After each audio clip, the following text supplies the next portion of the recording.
All right, today we are actually going to start one of the biggest things that we can do in statistics. We are going to start talking about statistical inference.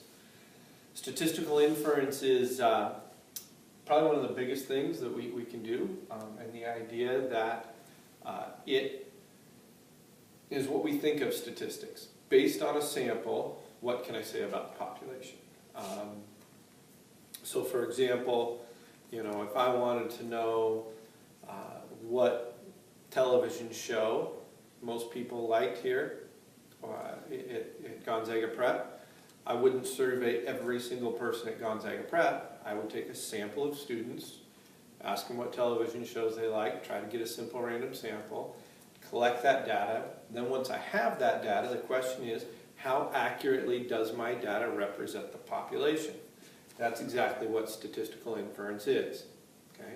If I want to find the average heights of women, which is what we've kind of been working with, I can't collect every woman in the adult woman in the entire United States and measure them, but what I can do is take a random sample of them, measure their heights, and then talk about the mean height of women based on that sample. But then again, how close does that sample represent the population?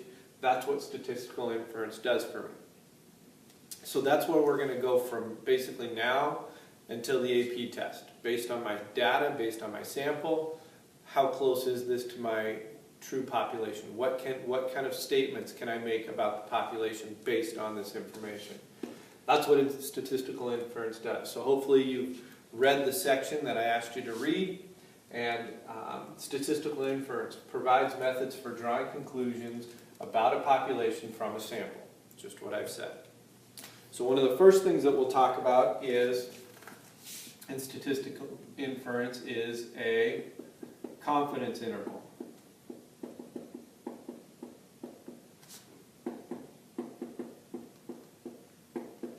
Okay. A confidence interval.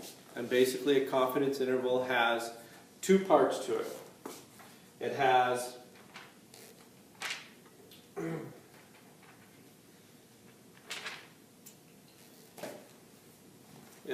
your estimate plus or minus your margin of error. Okay. Your estimate comes from your statistics, your statistic. Your margin of error is going to be whatever kind of confidence level you set for your margin of error. So that's basically your confidence interval. What I'd like you to do right now is go ahead and take your books and open up to page 621. Page 621, example 10.3. A sample of 50 freshmen gave an X-bar of 112. The resulting interval is 112 plus or minus 4.2, which can be written as the interval. So we're looking at example 10.3. Okay? And so we're looking at the confidence interval of 107.8 to 116.2. Okay. We say that we are 95% confident that the unknown mean IQ score for all big city university freshmen is somewhere in between 107.8 and 116.2. Okay. So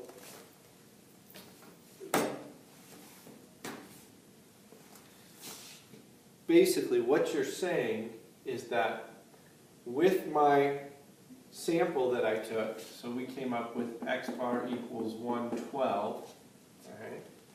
Based on my sample, I'm 95% confident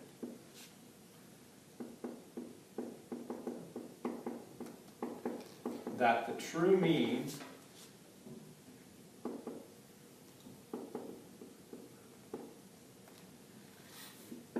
is in the interval 107.8, 116.2.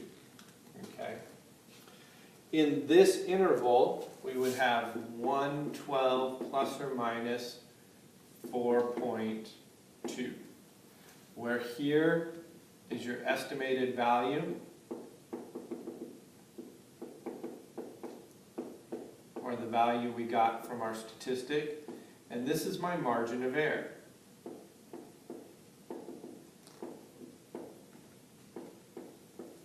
Okay.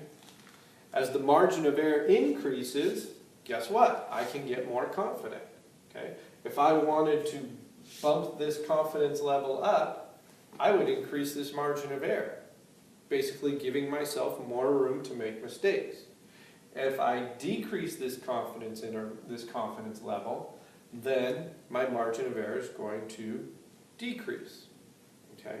So if I say I am 97% sure that the true mean is in an interval, then guess what's going to happen to my interval? My interval is going to expand. Instead of looking at an interval from 107.8 to 116.2, I'm probably going to be looking at an interval from 105 to 120. Okay, so that's how your confidence intervals work. Okay. Where do these numbers come from? These numbers come from the idea of a normal curve, and we'll look at that in the next section.